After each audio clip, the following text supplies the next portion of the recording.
Olá, você está ouvindo Histórias para Ninar Adultos, um podcast para te ajudar a dormir melhor. A história de hoje se chama Dia da Bastilha. É uma história sobre a Revolução Francesa, historicidade, o gênio da liberdade, semanas decimais e o calendário revolucionário. Meu nome é Luísa Luzi e eu vou contar uma história para te ninar. Sobre o formato dos episódios, começamos aqui com informes e antes da história faremos algumas respirações profundas para acalmar o corpo.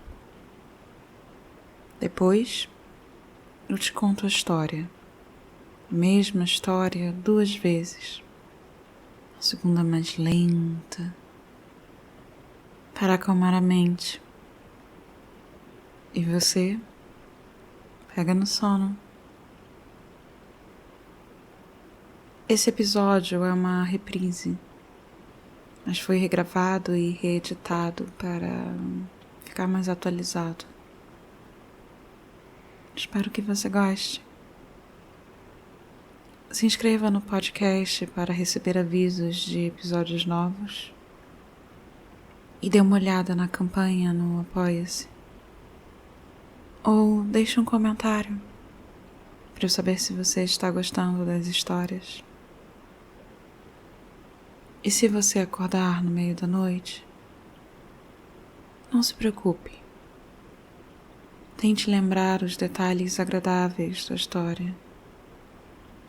E logo, logo, você volta a dormir. Bem, vamos lá. Apague a luz. Coloque um temporizador na reprodução. Procure a sua posição favorita de dormir. Ajuste seu travesseiro, sua coberta. Aconchegue-se. Vamos dedicar 1 minutinho para fazer respirações lentas. Lentas e profundas. Sem pressa. O objetivo é aumentar a calma, relaxar. Respire fundo. Puxe o ar lentamente pelo nariz. Segure um pouco. E depois, assopre o ar pela boca. De forma insistente. Relaxe seus grupos musculares, dos maiores aos menores. Puxe o ar pelo nariz. Segure. E solte o ar pela boca. Relaxe os músculos do seu rosto, do seu maxilar, do seu pescoço. Puxe o ar pelo nariz. Segure e solte o ar pela boca. Solte seu peso na cama. Relaxe seus braços, seus pés, seus dedos. Puxe o ar pelo nariz. Segure e solte o ar pela boca. E continue respirando lentamente, num ritmo confortável para você. Agora eu vou contar uma história para te ninar.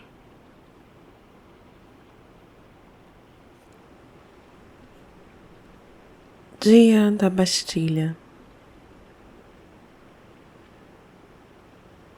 Recentemente, eu estava pensando sobre revoluções planetárias, sobre movimentos retrógrados e movimentos progressos. O tempo que um corpo preso numa órbita demora para completar uma volta.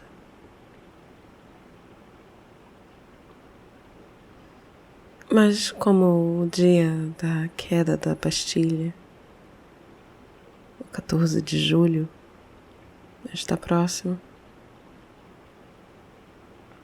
eu achei que poderia falar um pouco sobre a Revolução Francesa.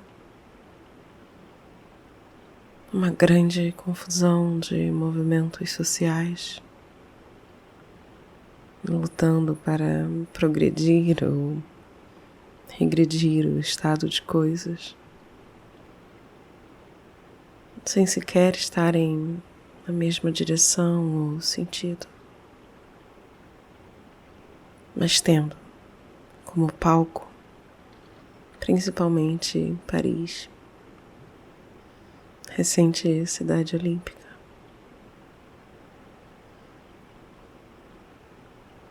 Na minha época de escola, eu me perguntava sobre por que um nome que significava repetição em física teria o significado de ruptura no estudo da história. Mais tarde, na minha época de faculdade, eu tive uma aula sobre teoria da história, onde o professor, com seus cabelos brancos, queria explicar o conceito de historicidade, de localizar o texto no tempo e espaço, de duvidar do texto e interrogar o texto, porque ninguém diz nada sem existir no tempo. Que como aquela pessoa existia é importante para como ela vai dizer as coisas. Naquele semestre, entre tantos textos, eu li versões diferentes da Revolução Francesa.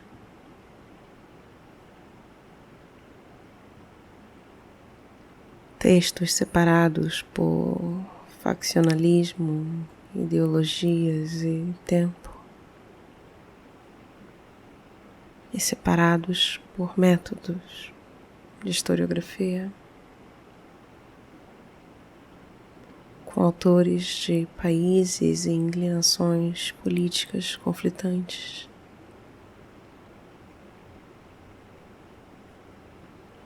A Revolução era um conjunto de fatos tão exuberante, com seus sucessos, incompletudes e excessos,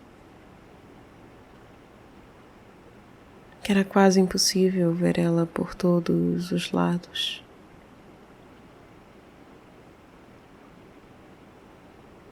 Pelo menos era impossível ver a Revolução perfeitamente, pois era o encontro dos desejos desencontrados de tantos franceses. A Revolução se assemelha a um objeto concreto e opaco, que precisa ser vista por ângulos, sempre variando com respeito a seu ponto de observação. O 14 de julho é considerado a data de início da Revolução Francesa. A queda da Bastilha em Paris, tomada pelos cidadãos. A Bastilha era um forte na região leste de Paris, um símbolo do poder absoluto do rei, que morava em Versalhes, do outro lado da cidade, mas guarnecia a fortaleza como um símbolo do seu poder. A queda da Bastilha foi a tomada da fortaleza pela população de Paris. Hoje lá existe apenas uma praça com uma coluna longa com o gênio da liberdade no topo. A coluna domina aquela região da cidade, sem canhões apontados para civis. A queda da Bastilha foi como a primeira erupção social, uma panela de pressão que começou com o processo de revolução.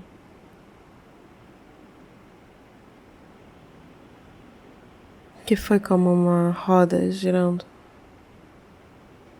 como um planeta em órbita, indo a extremos e voltando, passando por variadas estações. Nos anos que se seguiram ao 14 de julho de 1789, foram muitos os momentos de ruptura, de transformação, com reviravoltas, com idas e vindas aparentes, e algum tipo de retorno ao antigo regime, com Napoleão se coroando o imperador dos franceses na Notre-Dame, após a catedral ter uma breve carreira como templo da razão.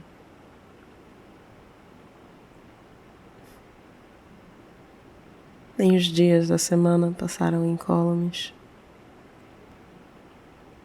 Um sistema decimal de contagem de dias foi instituído, pois era uma época de grande animação científica. Os últimos anos do século das luzes. Com o metro recém-forjado, parecia que tudo mudou. A revolução interferiu até nas medidas cotidianas, nos nomes dos meses e dos dias. Se o calendário revolucionário ainda fosse usado, o 14 de julho cairia no mês Messidor. Messidor, o mês da colheita, o mês que antecede Thermidor, o mês mais quente do verão francês. O dia não seria o mesmo, provavelmente. Era um calendário inteiro diferente. Semanas de 10 dias. Todos os meses com 30. E os dias que sobrassem viravam um feriado, juntinhos no fim do calendário.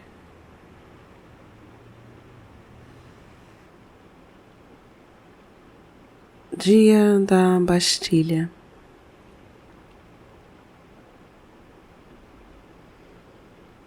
Recentemente, eu estava pensando sobre revoluções planetárias, sobre movimentos retrógrados e movimentos progressos. O tempo que um corpo preso numa órbita demora para completar uma volta.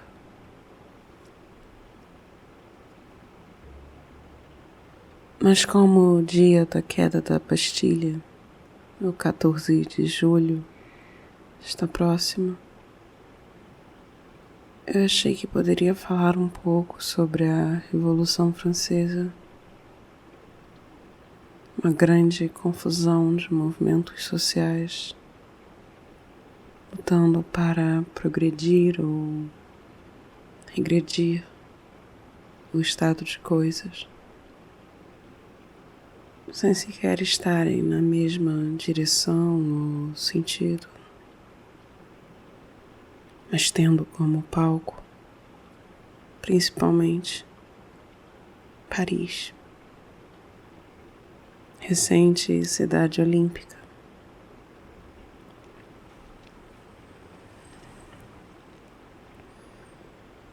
Na minha época de escola, eu me perguntava sobre por que um nome que significava repetição em física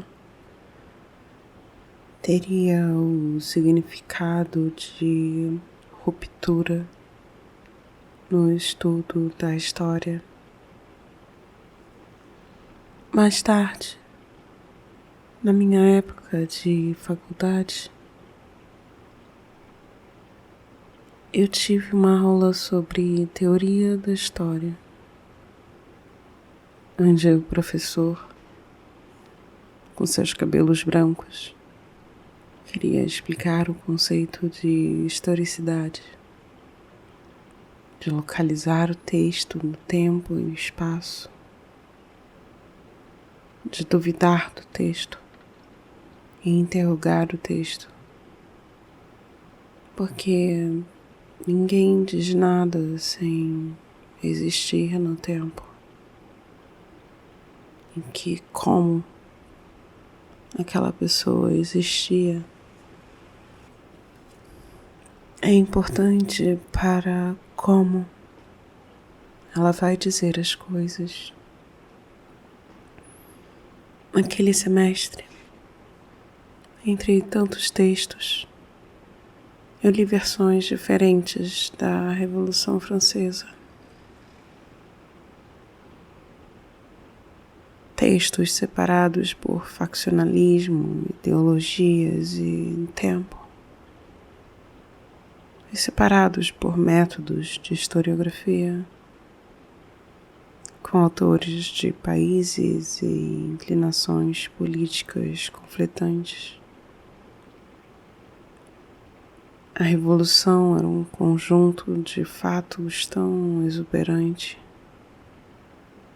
com seus sucessos, incompletudes e excessos, que era quase impossível ver ela por todos os seus lados. Pelo menos era impossível ver a Revolução perfeitamente. Pois era o encontro dos desejos desencontrados de tantos franceses. A revolução se assemelha a um objeto concreto e opaco, que precisa ser vista por ângulos, sempre variando com respeito à sua observação. O 14 de julho é considerado a data de início da Revolução Francesa. A queda da Bastilha em Paris, tomada pelos cidadãos. A Bastilha era um forte na região leste de Paris. Um símbolo do poder absoluto do rei, que morava em Versalhes, do outro lado da cidade, mas guarnecia a fortaleza como um símbolo do seu poder. A queda da Bastilha foi a tomada da fortaleza pela população de Paris.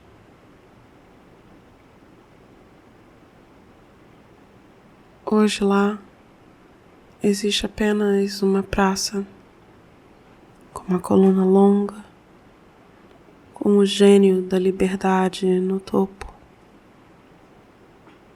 que agora domina aquela região da cidade, sem canhões apontados para os civis. A queda da Bastilha foi como a primeira erupção social, uma panela de pressão que começou o processo de revolução, que foi como uma roda girando, como um planeta em órbita, indo a extremos e voltando, passando por variadas estações.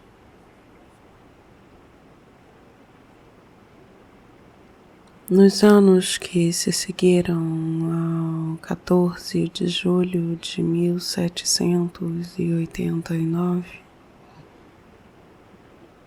foram muitos os momentos de ruptura, de transformação,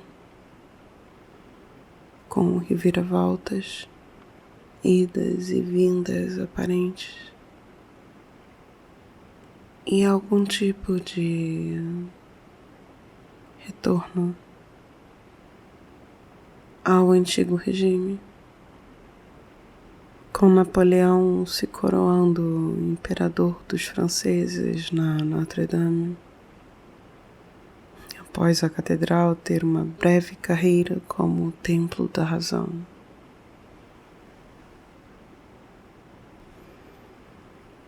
Nem os dias da semana passaram incólumes. Um sistema decimal de contagem de dias foi instituído,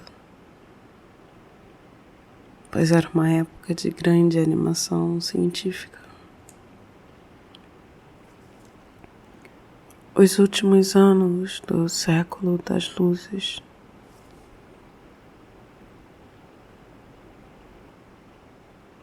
com o metro recém-forjado, parecia que tudo mudou.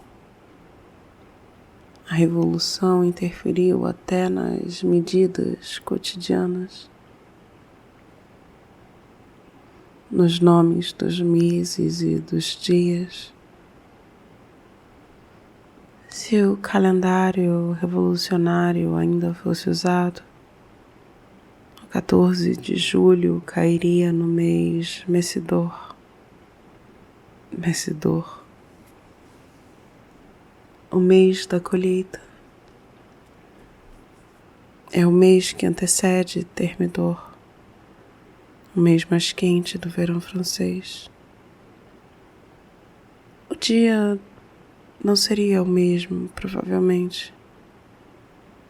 Era um calendário inteiro diferente. Semanas de 10 dias. Todos os meses com 30 dias. E os dias que sobrassem viravam um feriado, juntinhos no fim do calendário. Durma bem.